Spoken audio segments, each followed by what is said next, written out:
The Quiet Revolution, how choosing softness became the bravest thing she ever did. I want to tell you about someone who changed my understanding of what courage actually looks like. Her name is Naomi Turner. And if you met her, you might not immediately recognize the revolution she's living. She's not loud. She's not flashy. She doesn't wear her trauma like a badge or her healing like a trophy. But Naomi has done something most of us are too terrified to even imagine. At 40 years old, after decades of surviving what would break most people, after enduring layer upon layer of hardship that others might face once in a lifetime if they're unlucky, she packed up her entire life and moved across the country. Not because it was easy, not because she had it all figured out, but because she finally decided that her peace mattered more than her past. Naomi's impact on the world isn't measured in accolades or applause. It's measured in the quiet, sacred act of choosing herself.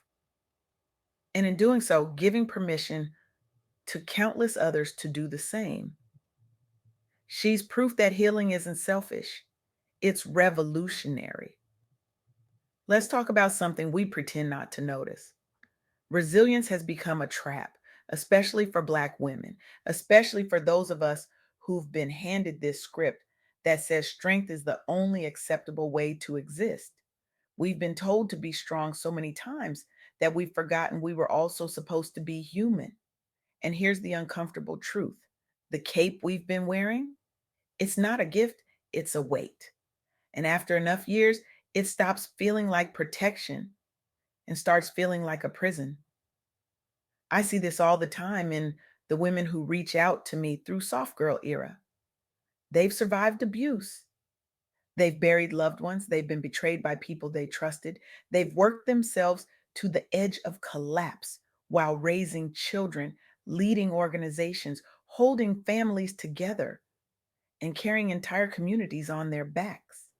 And they've done it without complaining. They've done it with grace. They've done it because that's what they thought strength required. But now they're exhausted, not the kind of tired that a vacation fixes, the kind of tired that lives in your soul and whispers in the middle of the night, you cannot keep doing this.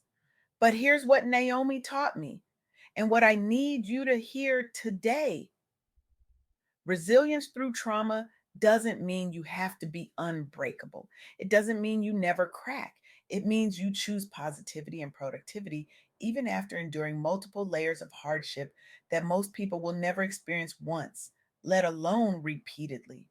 Naomi stayed productive while building her self esteem and caring for others amid profound challenges. She didn't do it because she was superhuman. She did it because she refused to let trauma write the entire story of her life. And that's not strength in the way we've been taught to understand it. That's strategy, that's survival with intention. That's softness disguised as power. Let me tell you about a woman named Kennethia Powell. Kennethia is a Black woman leader who saw what so many of us see, but few of us name. She saw high achieving Black women grinding themselves into dust. She saw constant overwork. She saw burnout fueled by racial violence, pandemic pressures, and a complete absence of holistic support. She saw a system that demanded endless resilience without ever offering rest. And instead of accepting that as the cost of success, she built something different. She calls it soft infrastructure: therapists, peer circles, co founders, teams designed for delegation, rest, and regulation. She emphasized trauma informed care and positioned joy not as a luxury, but as the power move, a strategic business decision for sustainable leadership. And the outcome? Kennethia shifted the narrative from grinding to thriving. She gave women tools for mental health without guilt. She created spaces where Black women entrepreneurs could access funding, storytelling, and non judgmental support. She revolutionized what support looks like by centering community over isolation, fueling growth without requiring individual overwork. Kanathia's work mirrors what Naomi embodies: enduring the worst while staying productive and positive, Building self esteem through softness, escaping survival mode, not by running away, but by running towards something better. Now, let's talk about that move because executing a lifelong dream at 40, like moving across the country despite being terrified, proves something we don't say out loud enough. It's never too late to prioritize your healing. It's never too late to escape toxic environments. Naomi waited. She planned, she survived. And then at 40, she did the thing that scared her most. She left. She honored the why behind necessary change, even when it was terrifying. And I want you to sit with that for a moment. How many of us have lifelong plans we've delayed because of trauma, because of survival mode, because we've been too busy keeping everyone else alive to consider what it might feel like to actually live? There's a woman named Kendall Averhart who understands this intimately. Kendall is a Black professional who champions shifting Black success away from the coastal grind and into mid sized cities like Richmond and Charlotte, places that offer aligned growth instead of just relentless hustle. She saw how high costs and lack of support in traditional hubs were forcing people into survival mode hustle. She saw how geography was locking Black entrepreneurs in high pressure zones, echoing lifelong plans delayed by trauma, like waiting until you're 40 to finally make the move you've been dreaming about since you were young. So Kendall prioritized cities that matched her values. She leveraged grants, intentional communities, and chose softness, rest, and freedom over coastal toxicity. And the outcome? She built a sustainable career with real opportunities, lower barriers, and value aligned environments for thriving beyond survival. Kendall's story parallels Naomi's terrifying cross country move at 40. It's about executing a lifelong escape plan from trauma while staying productive and positive. It's about refusing to let fear have the final word. But here's where it gets real. And I mean uncomfortably, beautifully, necessarily real. Honesty about trauma, like finally getting away from it, fuels authentic growth. It allows Black professionals to embrace softness as a strategic rebellion against survival mode. It's a call to reject the cape of constant strength for sustainable wholeness. And this is where the work of Vincel Kennard becomes essential. Vincel is a Black professional healer who tackles childhood trauma's toll on high achieving Black entrepreneurs through what she calls the soft girl rebellion. She saw how hidden wounds manifest as perfectionism, overworking, and emotional shutdown. She saw how the cape of being the strong one becomes unbearable amid systemic pressures. So she named unhealed patterns through real life stories. She promoted healing as personal and collective acts that prioritize wholeness, rest, and emotional honesty over survival. And the outcome? She freed Black leaders from endless resilience to holistic thriving. She helped them reclaim joy and softness as rebellion against trauma's weight. Von Seal's work captures what Naomi embodies: multi trauma positivity, self esteem building while caring for others, escape through major life change.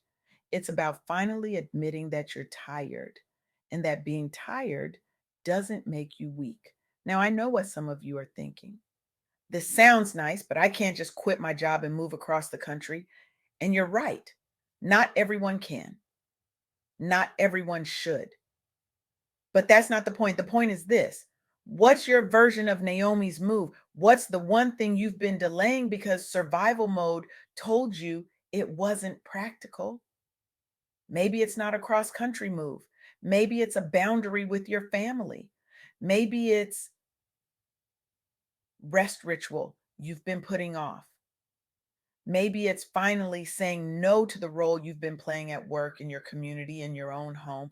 Maybe it's admitting out loud that you're exhausted and that exhaustion doesn't equal failure.